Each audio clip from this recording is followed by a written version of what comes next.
Praise the lord. ఈ సమయమందు ఆదికాండం 28వ అధ్యాయము 15 వచనములో, ఇదిగో నేను మీకు తోడయుండి నీవు వెళ్ళు ప్రతి స్థలమందు నిన్ను కాపాడుచు ఈ దేశమునకు నిన్ను మరలా రప్పించేదను. దేవుని స్తోత్రం. చూడండి, దేవుడు వాగ్దానం చేసినవాడు దేవుడు.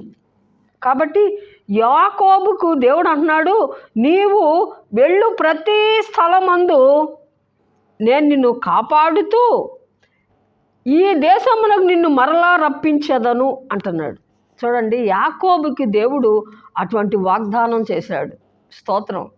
నువ్వు వెళ్ళు ప్రతి స్థలమందు నేను నీకు తోడుగా ఉన్నాను అంటున్నాడు. దేవుని స్తోత్రం. కాబట్టి మనం బయటికి వెళ్ళేటప్పుడు ఖచ్చితంగా మనం ప్రార్థన చేసుకోవాలి, దేవుని పిల్లలు.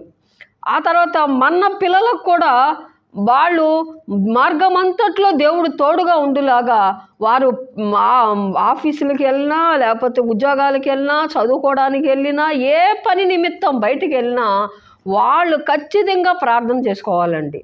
మీరు ఎప్పుడైతే దేవా నువ్వు మాకు తోడుగా ఉండమని మీరు ప్రార్థన చేస్తే దేవుడు మీరు చేసిన ఆ ప్రార్థనకి వెంటనే దేవుడు మీకు తోడుగా వచ్చి, మరి యాకోబుకి మార్గములన్నిటిలో తోడుగా ఉన్న దేవుడు మీకు కూడా దేవుడు వెళ్ళుచున్న ప్రతి ప్రయాణములో దేవుడు తోడుగా ఉండి నడిపిస్తాడు.